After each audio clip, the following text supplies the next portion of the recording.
Okay guys, so naglalaro tayo ulit ng Warhap. Kasi guys, pinapunod ko si super laki ito. Subukan natin. Mahirap pa talaga ito guys.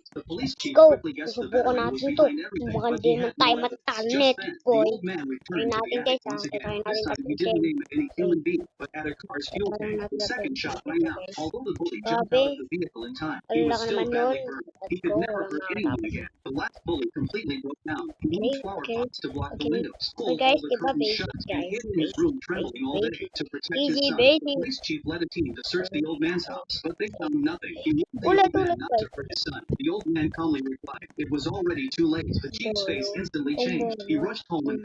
Okay guys. Ulang. Okay naman ito. Wala bang hirap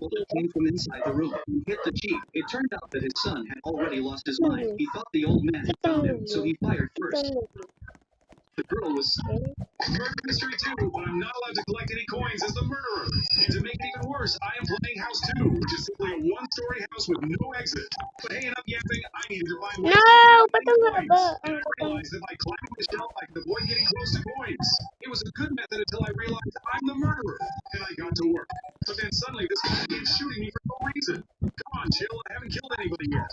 Well, that's a way to know who is sheriff, and just as I saw them both coming, I got my first kill. Yeah, I'm sorry, Bacon, you ain't escaping from this one. But then I found a little surprise when I went down the basement. I'm sorry, kid, I really have to do this.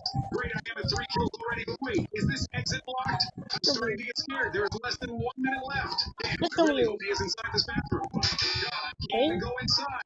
Well, my next shot is he is going to be hiding behind these boxes, and I guess that's it. There's no way I find him in the next 20 seconds, right? Oh, there he is. Please, I want to win a challenge for once. Ito na ulam. To join his team in Captain America Civil War.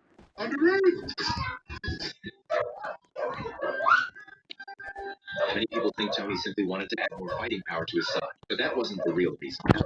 He already had War Machine and, of course, his own Iron Man.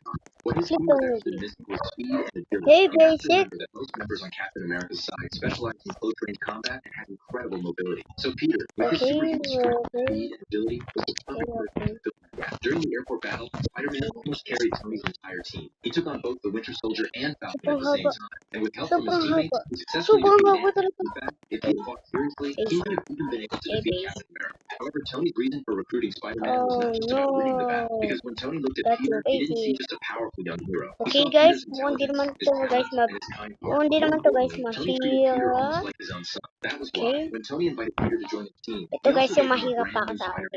Yun naman oh. Nag-Warhap tapos may ladder. A woman suddenly noticed that a plastic barrel floated effortlessly on the Tumanin water. nga ba? An idea struck her. If a barrel could stay afloat, then the people trapped at the bottom of the pit could use one as a temporary escape point. Everyone immediately began searching for plastic barrels. That's when Jack froze in disbelief. A huge plastic barrel was drifting straight toward them. It gave everyone hope. No one wasted a second. The women and children climbed inside first. When it was Tom's turn, he gave up his spot with his son and the others before calmly sealing the lid, no matter how desperately they begged him to open it. Then disaster struck again. An underground water main suddenly burst, sending a massive torrent into the pit. Tom was overwhelmed by the current and slowly disappeared beneath the water, while the people inside the barrel rose higher as the water level climbed. Without warning, the structure above them began to collapse, dragging the barrel back underwater. But no one expected its buoyancy to force it back to the surface once again. They had barely caught their breath before another problem appeared. Several thick cables wrapped tightly around the barrel. Everyone inside pounded on the walls with all their strength, desperately trying to break free. Fortunately, it worked. After countless blows, the barrel finally broke loose. But as it shot upward, a protruding metal pipe pierced its side. Ice-cold water immediately rushed inside. They desperately tried to push the pipe out, but nothing worked. Just as hope was fading, loud banging echoed from above. It was Mark. After several powerful strikes, he managed to knock the pipe free, but water continued pouring through the hole. At the critical moment, Jack gathered all his strength and plugged the hole with his fist. Meanwhile, Mark was completely exhausted. He reached for him with everything he had left, but each time he fell just short. Then, as the barrel continued to rise, one of the swinging cables unexpectedly hooked onto his leg. The powerful jerk pulled him upward along with the barrel. At the same time, the barrel began cracking under the enormous pressure. Deep fractures spread across its surface, and more water flooded inside. The man simply lifted his gun as high as he could, waiting to see what would happen next. Then the barrel's lid suddenly burst open. Somehow, Mark had made it back just as they were only a few dozen meters from the surface. The rescuers above finally spotted them. They brought in heavy lifting equipment and managed to pull every survivor out of the deadly trap. A woman suddenly noticed that a plastic barrel floated effortlessly. As Fury was driving down a deserted road, an anti-tank mine exploded. While digging through old Okay, fossils, he wala stumbled kayo upon a speed limit. Instantly, he remembered that race from 5 years ago, the one where he Hey broke the guys. national record. But because Okay. of this missing limit, his record was never officially recognized. He Guys, rushed to the kain race ba to? organizers, hoping this time his record would finally be validated. But the answer was final. The race ended 5 years ago, and no one would believe him now. That day, he decided to start over from scratch. At the start of the new No! race, he was dead last, and the other drivers laughed at him. Everyone figured he wouldn't even finish a single lap, but he blocked it all up, simply focusing on finding his rhythm Hey again. guys. Within moments, his speed shot up, and he could see the tension on the faces of the drivers ahead. Just as he was about to pass one car, the driver deliberately Guys, blocked his line napakahirap of sight, kasi but he used it to his advantage. He moved the wheel hard and blew past him in a flash.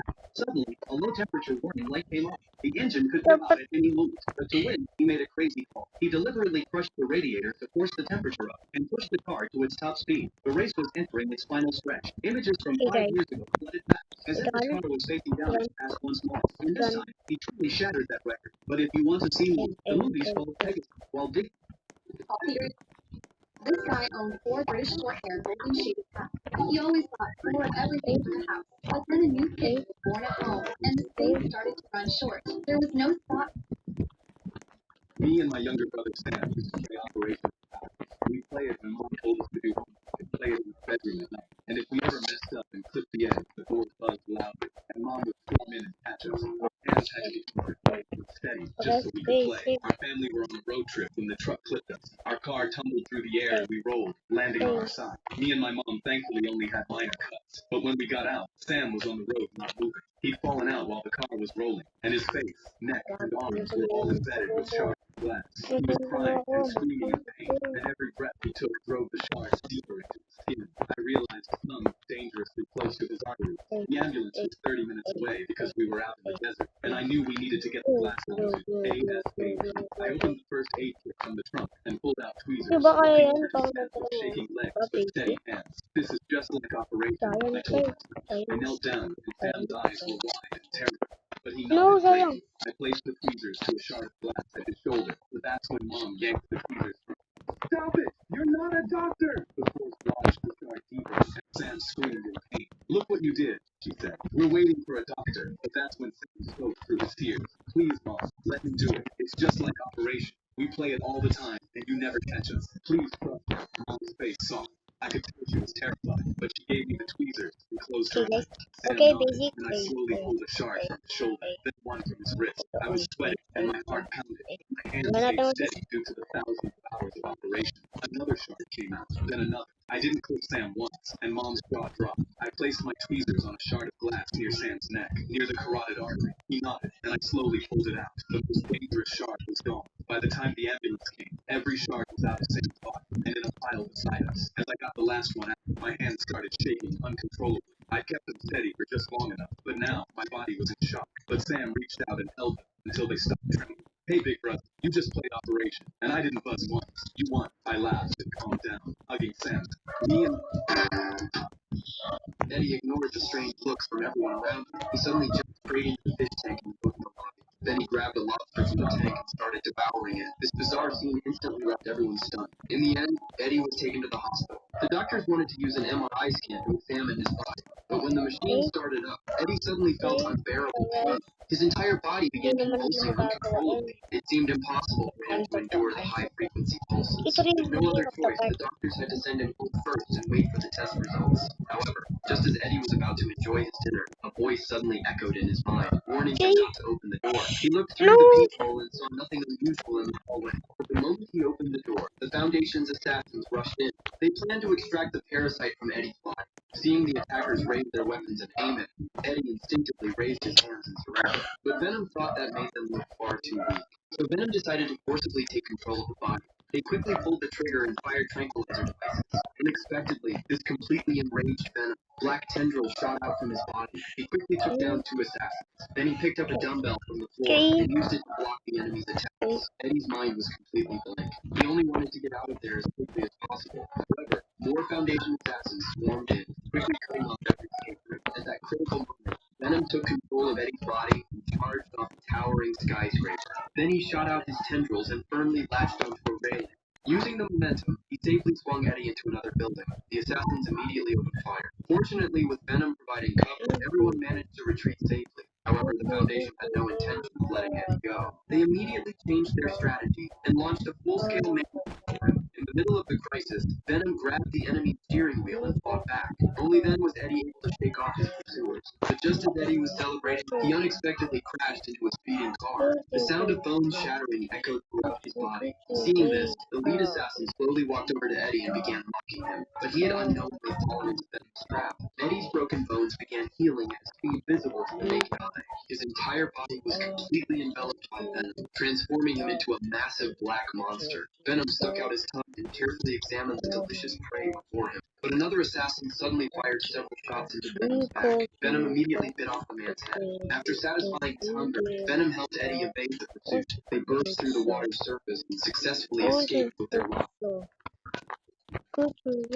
Eddie ignored the strange looks from everyone around him. He suddenly jumped straight into the fish tank in the hotel lobby. Then he grabbed a lobster from the tank and started devouring it. This bizarre scene instantly left everyone stunned. In the end, Eddie was taken to the hospital. The doctors wanted to use an MRI scan to examine his body. But when the machine started up, Eddie suddenly felt unbearable pain. His entire body began convulsing uncontrollably. It seemed impossible for him to endure the high-frequency pulses. With no other choice, the doctors had to send him home first and wait for the test results. However, just as Eddie was about to enjoy his dinner, a voice suddenly echoed in his mind, warning him not to open the door. He looked through the peephole and saw nothing unusual in the hallway. But the moment he opened the door, the Foundation's assassins rushed in. They planned to extract the parasite from Eddie's body. Seeing the attackers raise their weapons and aim at him, Eddie instinctively raised his hands in surrender. But Venom thought that made them look far too weak.